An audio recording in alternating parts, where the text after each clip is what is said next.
Something strange is going on with the Philadelphia Phillies. With their backs against the wall and in an 0-2 series lead, it will not be Ranger Suarez taking the mound in Game 3, but Rob Thomson will turn the ball over to Aaron Nola to get the start with the fate of the season on the line. What went into this decision, and has Rob Thomson absolutely lost his mind? These are the questions that I do want to answer, as my spidey senses are tingling that something is up beyond what is being told to us on the surface now. Now, to dive right into things here, do just want to start off with shout out to our guy Luke Arcani in the press room, getting the details right after Game 2, getting the announcement from Rob Thomson, which says that Aaron Nola will start Game 3 with Ranger Suarez following him. Rob Thomson has announced. And to give the explanation that Luke did give, or did Rob Thomson did give, was that the Phillies want Nola to start because he's never thrown out of the pen. They've seen Ranger do it. They haven't seen Nola do it. And while that is simple enough there, I do think there is more than meets the eye here. Now, I asked Luke directly, and we did a little live after the fact. You can tap into that on the Fox Sports The Gambler YouTube, as well as on each of our individual Twitters there. But we did have a little rant session for about a half hour after Game 2 there. When I asked Luke about how this was brought up, that the terminology to this point with Ranger Suarez has been he could be available, that he is in play, he's available out of the bullpen, we could use him at any point. That as recently as in Game 2, right before the game, that we get this update from Rob Thomson, that him telling the media directly that Rob Thomson told at Tim Kelly Sports that Ranger Suarez is available out of the bullpen in Game 2, and the Phillies, quote, could use him at any point. And then he said, quote, and then we'll figure out Game 3. Now, obviously, they did not use him, and obviously, they did lose that game. So, Ranger Suarez not in play to start Game 3. Now, the reason that I say that my spidey senses are tingling is I do want to reflect on the last time that we've actually seen Ranger Suarez play baseball. And what happened in that very moment? He took a liner off the mound that hit him right in the hip and left the game immediately after. Now, the updates since that point have been nothing but positive. That we got, even at that very stage, we got this from Rob Thomson. The article states he left that inning because of a, quote, left inner thigh contusion. While the loss locked the Phillies into the number 2 seed in the NL playoffs, the good news was that Suarez is okay after Twins catcher Ryan Jeffers ripped a 106-mile-per-hour line drive off Suarez's upper thigh. Suarez will be fine by the time he makes his next start in the postseason. And Rob Thomson said, quote, it was a little scary at the time. The way he just kind of hunched over, I thought it got his hand or something. Now, luckily, that was avoided. But what we've seen to this point is Ranger Suarez not pitch in the inter-squad scrimmage. We've seen Ranger Suarez allegedly be available in Games 1 and 2 and not see any action on the field. And then Game 3, he's not the guy getting the start. Is this dude just hurt? Is what's going on? Because I've said for quite a long period of time to this point, including Zack Wheeler, that if you ask me one pitcher, fate of the universe, who's going to win that game for the Philadelphia Phillies, my answer is Ranger Suarez 10 times out of 10. That you will not find an opportunity, a moment, a situation where that man's heart rates get raised. It will be the highest intensity situation in the world, and Ranger Suarez is not blinking at anything. That sounds like a player the Phillies could use. Now, this is not a critique that he was not used in Game 2, that Jesus Luzardo, shout out to him, pitched incredible, battled through, looked like the big game pitcher that he aspires to be. And once you do go 6 innings in the way that Luzardo did, I don't see the point of bringing in Ranger Suarez to burn multiple innings there. But I also sort of thought the case was for why Ranger was not the Game 2 starter was because he could be available in Game 1 out of the bullpen. Well, that did not happen either. So what is the deal with Ranger? Now, for Nola directly, this is quite the vote of confidence from Rob Thomson. That for the Aaron Nola that we've seen this season, sure, injuries have been a factor, but the facts are still facts. And he's pitched 94.1 innings this year, has given up 18 home runs, 9.4 hits per 9 innings, a 6.01 ERA, a 1.346 whip there. And obviously, we've seen Aaron Nola pitch at a significantly higher level than has been the case this season. Now, we've seen this dude be at least in the better portion of pitchers in baseball this year,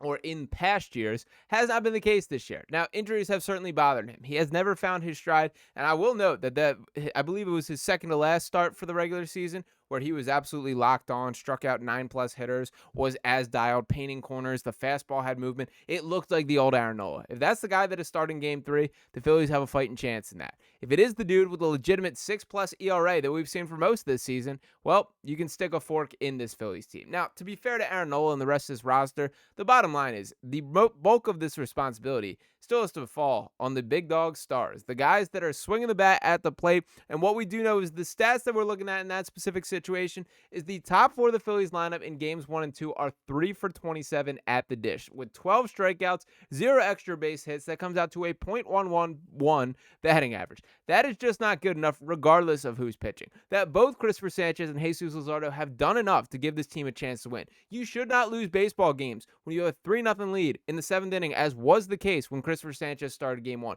If Jesus Luzardo can throw 6 scoreless and give your team a chance, that should be enough to find a pathway to wins, and that has not been the case to this point. That does not matter if it's Aaron Nola. It does not matter if it's Ranger Suarez. It doesn't matter if it's Nolan Ryan out there. That whoever is pitching, you're just going to struggle to find wins. Now, things are not going to get easier in Game 3, as Yoshida Yamamoto will be on the mound for the Phillies, and that's where the bats need to wake up. Now, we have seen a higher sample size of matchups with Yamamoto than I honestly expected to be the case when I looked into these, and better numbers than I expected. That team-wide, the active roster slashing 269, 345, and 346 against Yamamoto, a 691 OPS collectively here. Some of the hits that Trey Turner, 1 for 2, Harrison Bader really leading the charge, 4 for 7 against Yamamoto, including with a double there, but not a ton beyond that. That Bryce Harper, sure, we've got a walk, 0 for 2 overall. Nothing else on the kind of the hit standpoint. JT Realmuto, 1 for 2.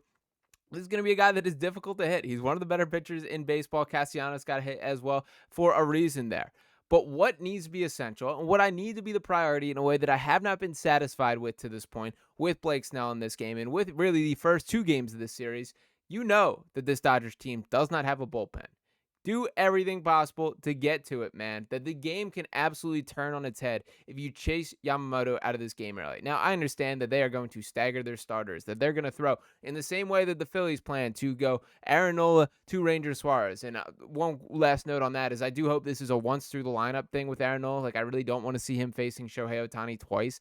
That's probably not something I'm interested in, nor do I think Rob Thomson should be. So maybe the concept is you literally give him 9 batters and then Ranger Suarez comes in and takes care of business from there. I don't fully hate that concept. I also don't love it. I would just let Ranger go deal would be the way that I handle this if I'm Rob Thomson, who, by the way, we're going to have a Rob Thomson conversation in the very near future. I don't necessarily think that he's the guy to blame. Like I said, this all sort of funnels back to the bats. But there's one clear, guys whose head's on the chopping block or a guy who is going to be who catches the bulk of the blame. I do think it's going to be Rob Thomson. I don't think any manager could have really changed what has gone down in this series to this point. I don't agree with a lot of the decisions that Rob has made, but again, it is the bats issue here. But I do think that the days of him being the Phillies manager are way more numbered than I expected to be the case. Now, hopefully that there is a little bit of spark. The way this series ends, the context of that certainly does matter. The Dodgers are a respectable ball club, man. This team won the World Series last year. I can make the case that these are the 2 best teams in baseball directly, and it's a shame. Now, I think that is probably a pretty bad case to make based on how the Phillies have looked to start this series. I think the Brewers would like something to say about that. The Mariners would like something to say. The Blue Jays would like something to say about that, as they've certainly shown more from a playoff perspective, at least to this point. But the bottom line is the Phillies have to look like the Phillies if they're going to have any hope of this. This has not been the team that we hope will be the case after a 162-game grind. We will see if they can pull a rabbit out of their hat. The goal has to be at this point to just keep your season alive, do everything possible, but it's going to take a pretty special effort, and these bats simply have to wake up for the team to have a chance. So whether that's Aaron Nola, whether that's Ranger Suarez, who knows what the deal is to this point. The Phillies need something to change, and it better happen mighty quick, or we're going to have a long offseason ahead. But let me know what you guys think about that in the comments. What is your level of concern with Ranger Suarez? Because mine is not 0. I do have a fear that this dude is battling something that the Phillies do not want to let us know to this point. Am I crazy? Am I reading too deep into this, or do you think there is a little bit of substance into what I am reading between the lines there? Drop those thoughts below. Appreciate you guys for tuning in this video, as always. And the fighting Phillies, let's get these series back to Philadelphia for a Game 5. That starts with winning Game 3, and that seems like a tall ask at this stage in the game, but got to take things one game at a time. Appreciate you guys for tuning in one more time. I'll be back talking with you next time right here on Phillies Digest. Peace.